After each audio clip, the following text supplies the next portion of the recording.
નમસ્કાર, મારા બધાને જય હિન્દ। ધોળકા જે ઘણા ટાઈમથી ચર્ચામાં આવી ગયું હતું એની પાછળનું કારણ હતું બાપજીના દિલની વાત। પરંતુ હવે બાપજીના દિલની વાતે ત્યાંથી એક મોટો યુ ટર્ન લઈ લીધો છે। હવે યુ ટર્ન તમને એમ લાગશે યુ ટર્ન શા માટે? તો તમને એક લાઈનની વાત કહી દઉં કે બાપજીના દિલની વાત જે 1 માર્ચ 2026 અને રવિવારના રોજ ધોળકામાં એક સંમેલન મળવાનું હતું તેને હવે મોકૂફ રાખવાનો નિર્ણય કરવામાં આવ્યો છે। હવે એની પાછળના કારણ ઘણા બધા છે, પરંતુ આવું ઇતિહાસમાં ક્યારેય જોયું નથી કે કોળી સમાજના આટલા દિગ્ગજ નેતા એટલે કે પરસોત્તમ સોલંકીનો કોઈ કાર્યક્રમ હોય, કાર્યક્રમની જાહેરાત થઈ ગઈ હોય, સોશિયલ મીડિયા પર કોળી સમાજના યુવાનોએ પોસ્ટ મૂકી દીધી હોય અને પછી ફરી પોસ્ટ મૂકીને તારીખ બદલવામાં આવશે એવી પોસ્ટ મૂકવી પડે।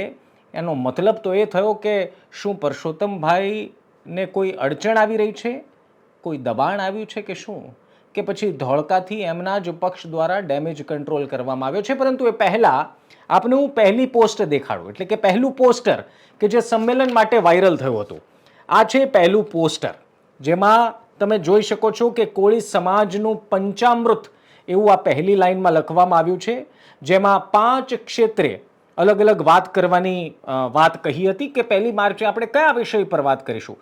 એ ચોખવટ કરી દઉં કે આ પરસોત્તમ સોલંકીનો પોતાનો કાર્યક્રમ હતો। કોળી સમાજના બાકી કોઈ આગેવાનોને ત્યાં વિશ્વાસમાં લેવામાં નહોતા આવ્યા, કારણ કે પહેલેથી સ્પષ્ટ હતું કે આ પરસોત્તમભાઈનો કાર્યક્રમ છે।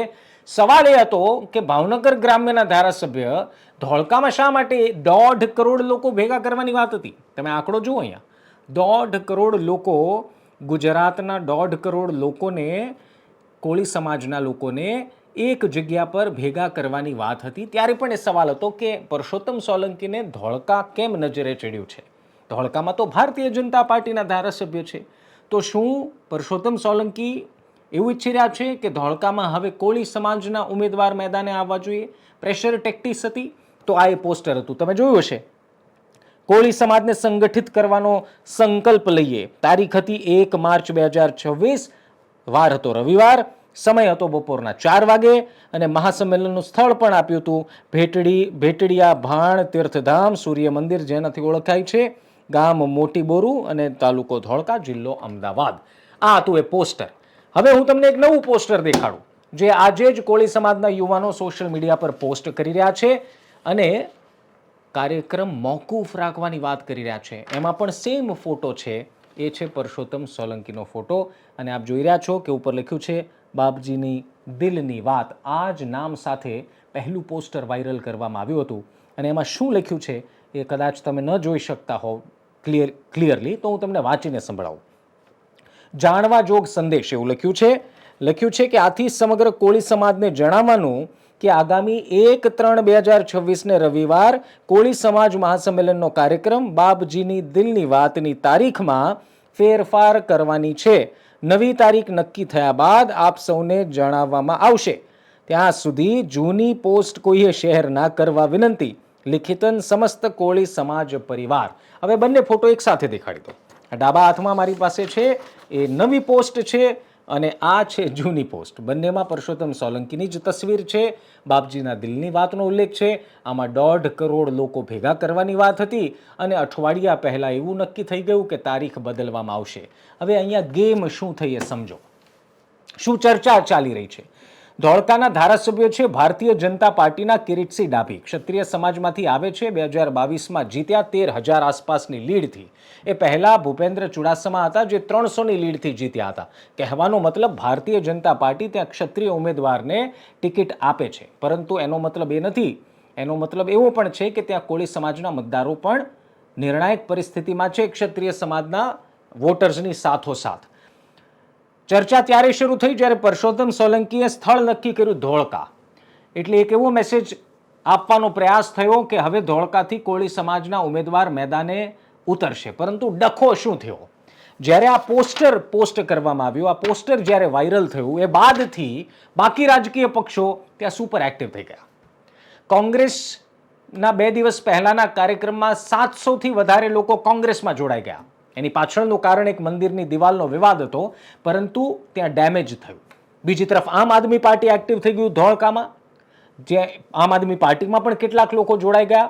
પરિસ્થિતિ એ થઈ કે જે ધોળકા ચર્ચામાં જ નહોતું, જ્યાં રાજકીય કોઈ ગતિવિધિ જ નહોતી, એ ગતિવિધિ આ પોસ્ટરે શરૂ કરાવી. એ બાદથી કોંગ્રેસની નજર પણ ધોળકા પર ગઈ, એ બાદથી આમ આદમી પાર્ટીની નજર પણ ધોળકા પર ગઈ, અને પછી ભારતીય જનતા પાર્ટીને થયું હશે કે ભાઈ જે આ ચર્ચામાં જ નહોતું એને ચર્ચામાં લાવ્યું કોણ? આ પોસ્ટર. એ બાદથી કદાચ એવું પણ બને કે ભારતીય જનતા પાર્ટીના કિરીટસિંહ ડાભી, જે ત્યાંના ધારાસભ્ય છે, એમણે આ ડેમેજ કંટ્રોલ કરવાનો પ્રયાસ કર્યો અને અંતે પરસોત્તમ સોલંકી એ વાત પર રાજી થઈ ગયા કે આપણે કાર્યક્રમ નથી કરવો. આ પોસ્ટરમાં લખવામાં એવું આવ્યું છે કે તારીખ બદલવામાં આવશે, પરંતુ ક્યારે તારીખ બદલવામાં આવશે, કઈ તારીખ ક્યારે, માર્ચમાં જ થશે, ધોળકામાં જ થશે, બીજે ક્યાંય થશે, 2026માં જ થશે, એવી કોઈ ચોખવટ હજી સુધી તો આવી નથી.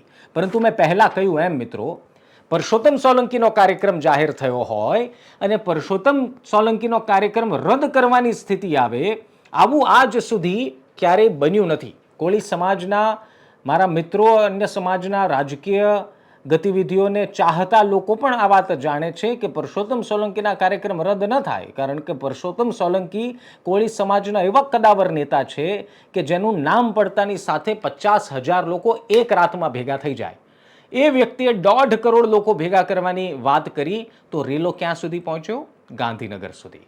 હવે આ કાર્યક્રમ રદ કેમ થયો હોય તો કોળી સમાજના આગેવાનો જ કહી શકે, પરંતુ આ બધી જ જો અને તોની વાતો વચ્ચે એક વાત નક્કી છે કે ક્યાંક કોઈકે ડેમેજ કંટ્રોલ કરવાનો પ્રયાસ કર્યો છે, ક્યાંક એવી ગતિવિધિ નજરે ચડી ગઈ છે જે બિલકુલ હતી નહીં. આપ વિચાર કરો, કોંગ્રેસ ધોળકામાં એક્ટિવ જ નહોતી, એવા કોઈ કાર્યક્રમ પ્લાન્ડ નહોતા, પરંતુ અચાનક ધોળકામાં આમ આદમી પાર્ટીને કોંગ્રેસ એક્ટિવ થઈ ગઈ, અને આ બધો જ દોષ આ પોસ્ટરને આપવામાં આવી રહ્યો છે. ને કદાચ એટલા માટે જ હવે અઠવાડિયાનો સમય બાકી છે. આમ તો આ સમયે તૈયારી પૂર્ણ થઈ જવી જોઈએ. 1.5 કરોડ લોકોને સમાવવા માટે તૈયારી કેવી કરવી પડે, પરંતુ શું થાય છે, તૈયારી તો સાઈડમાં રહી ગઈ, તૈયારી તો થઈ ન થઈ, પરંતુ કાર્યક્રમ જ મોકૂફ કરી દીધો. ખેર, હવે કારણ શું સામે આવે આનું વિશ્લેષણ આવતીકાલે વિસ્તારથી આપના વિશ્લેષણને સમજાવીશું કે ધોળકામાં ગેમ શું રમાય. ધોળકાની દરેક અપડેટ અમે પહેલા દિવસથી આપતા હતા.